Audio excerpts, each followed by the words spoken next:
በዚህ ሳምንት እኛ ልናደርገው የሚገባ ምንድነው ሲባል ራሱን ለሰጠን ጌታ ራስን በሕማማት ሰሞን ያሉት ዕለታት እያንዳንዳቸው ስያሜ ያላቸው። ባዶ ኮነኝ የኔ ጌታ ምን ልግዳልህ ከእጄ ላይ አንዳች የለኝ የምሰጥ ላንተ ክብር የሚመጥን ሕይወት የለኝ ዝማሬን በቸርነት ተቀበለ አይሆንና መሰጠኝ በሕማማት ሰሞን ያሉት ዕለታት እያንዳንዳቸው ስያሜ ያላቸው። እንግዲህ የሆሳና በዓል ከተከበረ በኋላ ጠዋት ላይ ሁሉ ስርዓት ተፈጽሞ በህብረት የሚደረገው ፍትሐት ሁሉ ተከናውኖ ሰሮተ ሕዝብ ከሆነ በኋላ ከተለያየን በኋላ ማለት ነው ወዲያውኑ የዕለተ ሕማማት ስርዓት ይቀጥላል ማለት ነው። ምክንያቱም ቡራኬ የለም፣ መስቀል መሳለም የለም፣ ከዛ በኋላ ከበሮ መምታት የለም፣ በቀጥታ ይቀጥላል ማለት ነው። ከዛ ከሌሊቱ ጀምሮ ምንባባቱ ሁሉ በተለይ በግብረ ሕማማት ላይ ተቀምጦ እንደምናገኘው አገልግሎቱ በዛው ይቀጥላል ማለት ነው። ሰኞ እንግዲህ ቃሉ ሰኑይ ከሚለው ግስ የወጣ ነው። የእሁድ ማግስት ነው። ሁለተኛ ቀን ነው ሰኞ በፍጥረት አቆጣጠር ሁለተኛ ቀን ነው። እሁድ የመጀመሪያ ቀን ነው። ሰኞ ሁለተኛ ቀን ነው። ሰኞ ስንል የመጋቢቷን ሰኞ ጥንት ክርስቶስ ሲሰቀል የነበረችዋ ሰኞ መጋቢት 23 ቀን ነው የምትሆነው ማለት ነው። ይሄ ዕለት አይሁድ በክርስቶስ ላይ ምክራቸውን የጀመሩበት ዕለት ነው። እንግዲህ የሆሳዕና ዕለት ያ ሁሉ ትርምስ እንደተደረገ በነሱ ሕይወት ውስጥ ማለት ነው በጣም የሚገርም ነገር እንደተደረገና ቤተ መቅደስ ውስጥ ገብቶ ሻጮቹን ለዋጮቹን ገስጾ ጅራፍ ገምዶ ገበታቸውን ገልብጦ ቤቴ ጸሎት ቤት ናት ብሎ በኃይል በስልጣን ተናግሮ አሳልፈዋል እና ይሄ አንገብግቧቸዋል። በጣም ተበሳጭተዋል። ስለዚህ ወዲያውኑ በማግስቱ ስብሰባ ነው የጀመሩት። እንዴት አድርገን እናስወግደው? ሎቱ ስብሐት ይሄ ሰው ብዙ ሰው ተከተለው፣ ስለዚህ ከተማ ዓለሙ በሙሉ እየጠፋ ነው፣ እንዴት አድርገን እናስወግደው የሚለውን ምክር የጀመሩት ሰኞ ነው። ሰኞ በተለየ መልኩ በቅድስት ቤተክርስቲያን የምስጋና ስርዓት ማለት ነው አንጾተ ቤተ መቅደስ የሚታሰብበት ነው። ቤተ መቅደሱን ያጸዳበት፣ ወደ ቤተ መቅደስ ገባ፣ ቤተ መቅደሱን አጸዳ፣ ቤቴ የጸሎት ቤት ናት አለ። ይሄ የሚታሰብበት ነው። መርገመ በለስም ትባላለች። ጌታችን ከሆሳና ዕለት በኋላ ወደ ቢታንያ ሄዶ ያድርና ከዛ ከቢታንያ ሲወጣ ነው ያችን በለስ የተመለከተው። በመንገድ ላይ ሲያልፍ አንዲት የበለስ ዛፍ ተመለከተ ይላል። ከዛ ወደዛች የበለስ ዛፍ ቀረበ። ለመመገብ ባሰበ ጊዜ ግን ፍሬ አላገኘባትም ይላል። ስለዚህ ለዘላለም ከቅጠል ብቻ በቀር ፍሬ ስላልነበረባት ለዘላለም ፍሬ አይገኝብሽ ብሎ ረገማት ይላል። ይህንን ቃል በቃል በመጽሐፍ ቅዱስ ተጽፎ እናነባዋለን። በተለይ በማርቆስ ወንጌል ምዕራፍ 11 ከቁጥር 11 ጀምሮ እስከ ቁጥር 13 ድረስ ስታነቡ እንደዚህ ይላል። ኢየሱስም ወደ ኢየሩሳሌም ወደ መቅደስ ገባ። ዞር ብሎም ሁሉን ከተመለከተ በኋላ ጊዜው መሽቶ ስለነበረ ከ12ቱ ጋር ወደ ቢታንያ ወጣ። ልክ ከሆሳዕና በኋላ ወደ ቢታንያ ሄደ።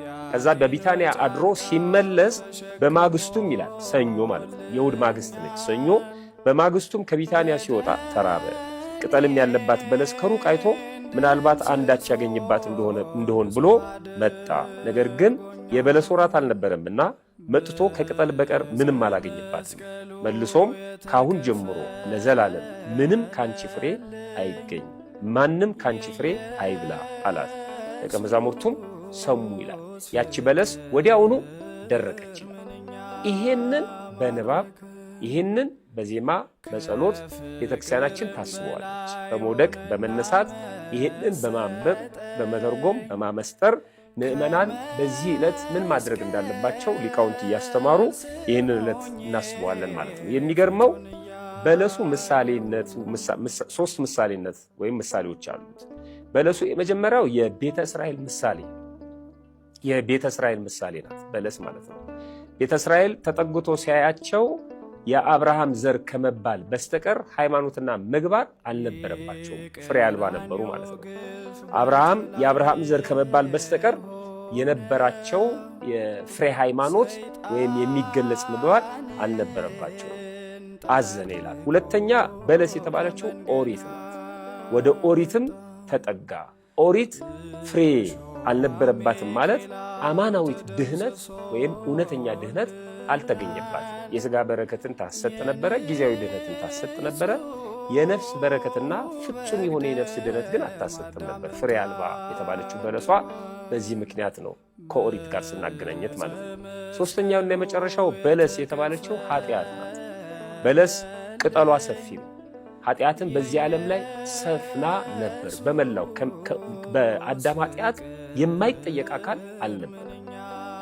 በዚህ ዓለም ላይ ኃጢአትን ሰፍና አገኛት ማለት ነው። ወደ በለስ ተጠጋ ማለት በለስ በኃጢአት ከተመሰለች ክርስቶስ ወደ ኃጢአት ተጠጋ ማለት ምን ማለት ነው? ወደ ኃጣን፣ ወደ መጸባን፣ ወደ ቀራጮቹ ተጠግቶ ሳይንቃቸው ማስተማሩን ለመግለጽ ነው። ተጠግቶ ተመለከታት፣ በዓለም ላይ ሰፍና አገኛት። ከዛ በኋላስ ረገማት። ለዘላለም ከአንቺ ፍሬ አይገኝብሽ አላት ይላል። ከዚህ በኋላ በአንቺ የሚያዝ የሚኮነን አይኑር ሲላት ነው። እንዴ ኃጢአት እንሰራለን አይደለ ወይ? አዎ። ግን በኃጢአት ተኮንነን አንቀርም። በንስሐ ኃጢአትን ማስወገድ እንችላለን ማለት ነው። በኦሪቱ ቢሆን ግን በኃጢአት እንደተያዘን ቆይተን ወደ ሲኦል ነበር የምንወርደው።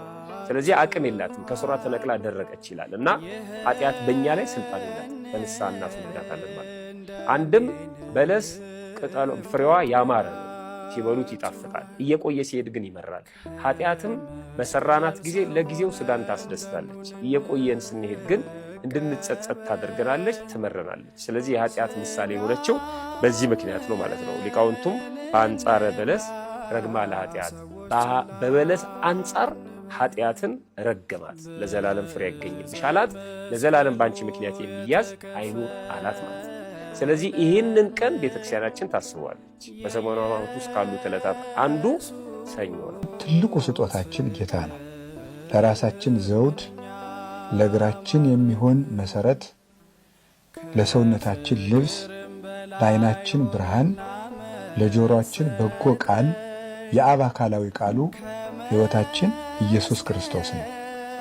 እርሱ ራሱን የሰጠበት ሳምንት ስለሆነ ቤተ ክርስቲያን ሕማማት ብላ የምታከብረው ለዚህ ነው። እግዚአብሔርን ስጦታ አድርገን የተቀበልንበት ሳምንት ስለሆነ በዚህ ሳምንት እኛ ልናደርገው የሚገባ ምንድን ነው ሲባል ራሱን ለሰጠን ጌታ ራስን መስጠት ነው። ከእግር ጥፍር እስከ ራስ ጠጉር ያሉ ሕዋሳትን ሁሉ ለእግዚአብሔር የምናስረክብበት ሳምንት ነው። በሕማማት ክርስቲያኖች ምን ያደርጋሉ ሲባል ራሳቸውን ለሰጣቸው ጌታ ራሳቸውን ይሰጣሉ። በዓይናቸው በጎ ነገር ብቻ ከመመልከት ውጭ ለሥጋ የሚሆን ነገርን ባለማየት፣ በጆሮ ለሥጋ የሚሆን ነገር ባለመስማት፣ እግር ወደ ሥጋዊ ነገር ባለመሄድ፣ አንደበት ሥጋዊ ነገር ባለመናገር፣ ለሰውነታችን የሚገባውን ሥጋዊ ጌጥ ከመጠን በላይ መታጠብ፣ ሰውነትን መንከባከብ፣ በምቾት ስፍራ ላይ መኖር፣ ለሰውነት ምግብ አጣፍጦ ማቅረብ፣ ዋዛ ፈዛዛ፣ ጨዋታ፣ እንዲህ ያሉ ነገሮችን ሁሉ ትተን ራሱን ለሕማም ለሞት ለእኛ ብሎ አሳልፎ ለሰጠ ጌታ ራሳችን መስጠትን የምናደርግበት የምናሳይበት የስጦታ ሳምንት ነው። የምንሰግድበት የምንጸልይበት ምዕመናን በቤተክርስቲያን ተገኝተው ቀኑን ሙሉ ሲሰግዱ የሚውሉት በእኛ ስግደት ኃጢአታችን ይደመሰስልናል ብለን አይደለም፣ የእኛ ሥራ ያጸድቅናል ብለን አይደለም። የምናደርገው ራሳችን ለመስጠት ለእኔ ብለህ ወደቅህ ሆይ እኔ ትቢያ ልሁንልህ፣ ለእኔ ብለህ ተደፋህ ሆይ እኔ ልደፋልህ፣ ለእኔ ብለህ ተገረፍክ ወይ እኔ ልገረፍልህ ብለን ራሳችን ለጌታ ፍቅር የምናሳይበት ሳምንት። ሁልጊዜም እናሳያለን፣ ግን ዕለቱን ለማሳመን ነው እንጂ ክርስቲያን ኑሮ ሁሉ በክርስቶስ ፍቅር የታሰረ ነው እንጂ ዓመቱን ሙሉ ክርስቶስን ትተን በሳምንቱ የክርስቶስ የምንሆን አይደለም። ይበልጥ ደግሞ በዓል ወስነን የምናሳይበት የምንገልጥበት ያቺ ቀን የማትረሳ መሆኗን የምናሳይበት ጊዜ ነው ማለት ነው። በዚህ ሳምንት ባልና ሚስት አብረው አይተኙም፣ የጣፈጠ ምግብ አይበላም፣ ቢቻል የጨው ቂጣ አይቻልም ሰው ሁሉ እንዳቅሙ ጥሩ ውሃ ብቻ በመጠጣት ወይን የሚያሰክር መጠጥ ጣፋጭ መጠጥ ባለመጠጣት ምቹ ቦታ ላይ ባለመተኛት ስጋዊ ጨዋታዎችን፣ ቀልዶችን ሁሉ በማስወገድ ዘፈን፣ ጨዋታ፣ ድልቂያ፣ ተድላ ደስታ።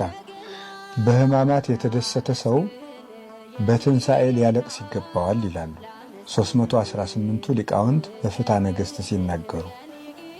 ድግስ የለም በዚህ ሳምንት። ይህን ሁሉ አስበን ከጌታ ጋር የምንታመምበት ሳምንት ነው። ከክርስቶስ ጋር የታመመ ሰው ከክርስቶስ ጋር ይነሳልና። እነዚህ ሕማማትም ለእኛ ክብሮቻችን ናቸው። ቅዱስ ዮሐንስ አፈወርቅ እንደተናገረ ይትባረክ እግዚአብሔር ዘሰመየ ሕማማተ ወልዱ ክብረ ወስብሃተ። የልጁን ሕመም ለእኛ ክብር ያደረገ እግዚአብሔር ይመስገን ይላል። የልጁን ሕማም መከራ ለእኛ ክብር ያደረገ እግዚአብሔር ይመስገን። እነዚህ ሕማማት ለእኛ ፈውስና መድኃኒት ናቸው።